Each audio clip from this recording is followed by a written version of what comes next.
जय श्री कृष्ण। हिंदू धर्म के 4 युगों का इतिहास। हिंदू धर्म में समय को केवल दिन, महीने या वर्षों के आधार पर नहीं देखा जाता।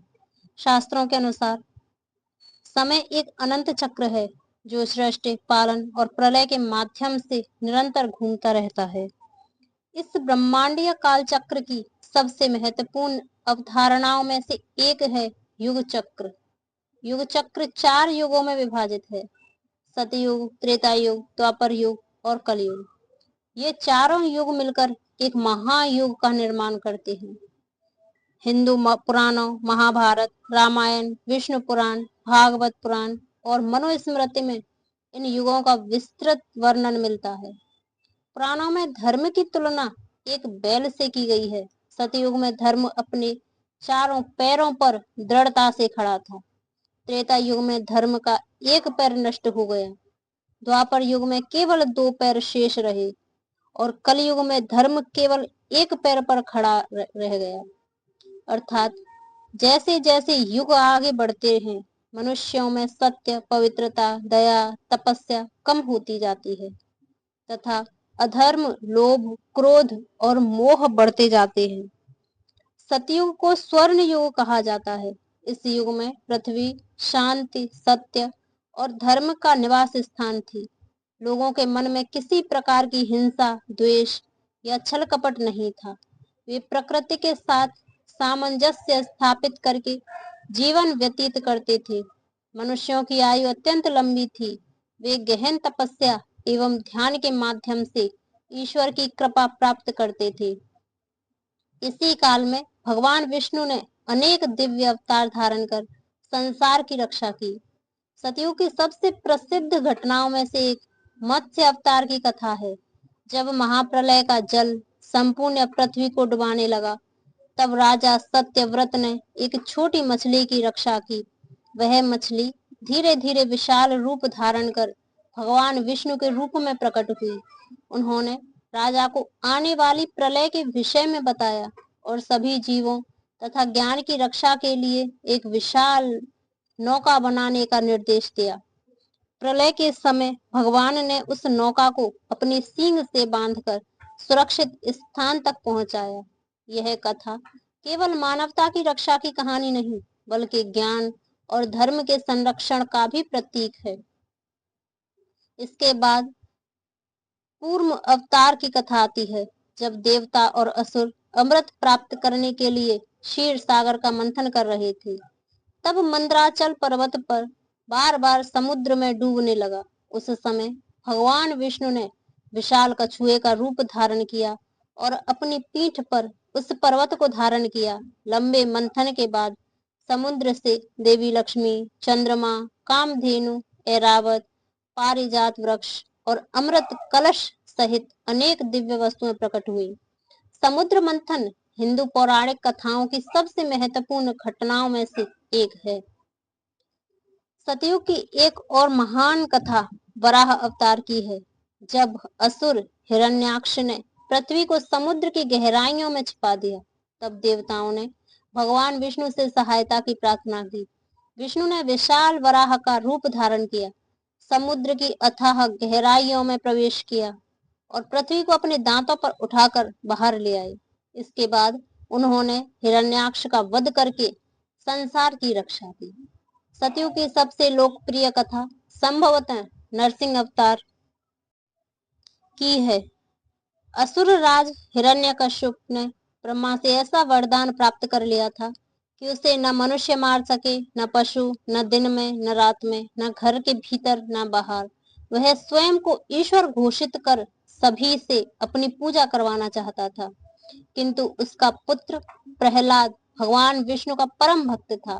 जब हिरण्यकश्यप ने क्रोध में आकर पूछा कि क्या तुम्हारा विष्णु इस स्तंभ में भी है, तब स्तंभ फट गया और भगवान नरसिंह रूप में प्रकट हुए। वे न पूर्ण मनुष्य थे, न पूर्ण पशु।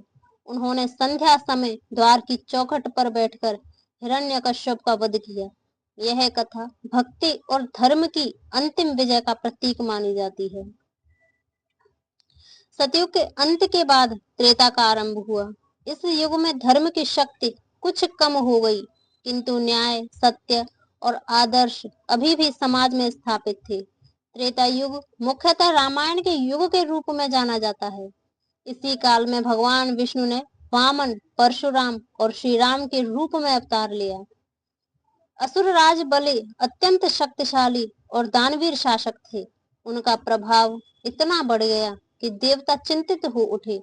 तब भगवान विष्णु वामन ब्राह्मण के रूप में उनके पास गए और केवल 3 पग भूमि मांगी।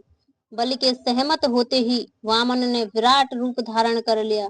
एक कदम में पृथ्वी, दूसरे कदम में स्वर्ग को नाप लिया। तीसरे कदम के लिए स्थान होने पर बलि ने अपना सिर प्रस्तुत किया।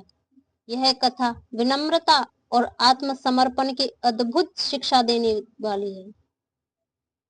त्रेता की सबसे महान घटना भगवान श्री राम का अवतार है। अयोध्या के राजकुमार राम सत्य, धर्म और मर्यादा के आदर्श थे। पिता की आज्ञा का पालन करने के लिए उन्होंने 14 वर्ष का वनवास स्वीकार किया। उनके साथ माता सीता, भाई लक्ष्मण भी बन गए। वनवास के दौरान लंका के राजा रावण ने सीता का हरण कर लिया, जिसके बाद श्री राम ने उन्हें मुक्त कराने के लिए महान युद्ध किया। इस युद्ध में हनुमान जी की भूमिका अतुलनीय थी। उन्होंने समुद्र पार कर लंका में प्रवेश किया, अशोक वाटिका में माता सीता का पता लगाया और लंका में आग लगा दी। युद्ध के दौरान जब लक्ष्मण मूर्छित हो गए, तब वे संजीवनी बूटी लाने के लिए पूरा पर्वत ही उठा लाए। उनकी भक्ति और शक्ति ने उन्हें भारतीय संस्कृति के महानतम नायकों में स्थान दिलाया। त्रेता युग के बाद द्वापर युग का आरंभ हुआ। इस युग में धर्म और अधर्म के बीच संतुलन स्थापित हो गया। लोग धार्मिक तो थे, लेकिन लोभ और सत्ता संघर्ष भी बढ़ने लग गए। द्वापर युग का केंद्र महाभारत और भगवान श्री कृष्ण का जीवन है। मथुरा के अत्याचारी राजा कंस का अंत करने के लिए भगवान कृष्ण ने जन्म लिया। बाल्यकाल में उन्होंने पूतना का वध किया, काल का नाग को पराजित किया, गोवर्धन पर्वत उठाकर इंद्र के अहंकार को समाप्त किया। वृंदावन में राधा और गोपिकों के साथ उनकी लीलाएं प्रेम और भक्ति का सर्वोच्च प्रतीक मानी जाती हैं। द्वापर के अंतिम चरण में कुरुक्षेत्र का महान युद्ध हुआ। पांडवों और कौरवों के बीच लड़ा गया यह युद्ध मानव इतिहास की सबसे महत्वपूर्ण घटनाओं में गिना जाता है। जब अर्जुन अपने ही संबंधियों के विरुद्ध युद्ध करने से संकोच कर रहे थे, तब भगवान कृष्ण ने उन्हें जो उपदेश दिया वही आगे चलकर भगवत गीता के नाम से प्रसिद्ध हुआ। गीता केवल एक धार्मिक ग्रंथ नहीं, बल्कि मानव जीवन के लिए एक महान दार्शनिक मार्गदर्शक है। भगवान कृष्ण के पृथ्वी से प्रस्थान करने के बाद कलयुग का आरंभ हुआ। शास्त्रों के अनुसार वर्तमान समय कलयुग ही है। इसे अंधकार का युग कहा जाता है। इस काल में धर्म अत्यंत दुर्लभ हो जाता है। मनुष्य आध्यात्मिकता से दूर हो जाता है। धन, सत्ता और भोग विलास जीवन का मुख्य उद्देश्य बन जाते हैं। विष्णु पुराण, भागवत पुराण और अन्य ग्रंथों में कलयुग के अनेक लक्षण बताए गए हैं। कहा गया है कि धन ही सम्मान का आधार बन जाएगा, राजनीति छल कपट से भरी जाएगी, धर्म व्यवसाय का रूप ले लेगा, परिवार टूटने लगेंगे, सत्य और सदाचार दुर्लभ हो जाएंगे तथा वास्तविक ज्ञान का अभाव होगा।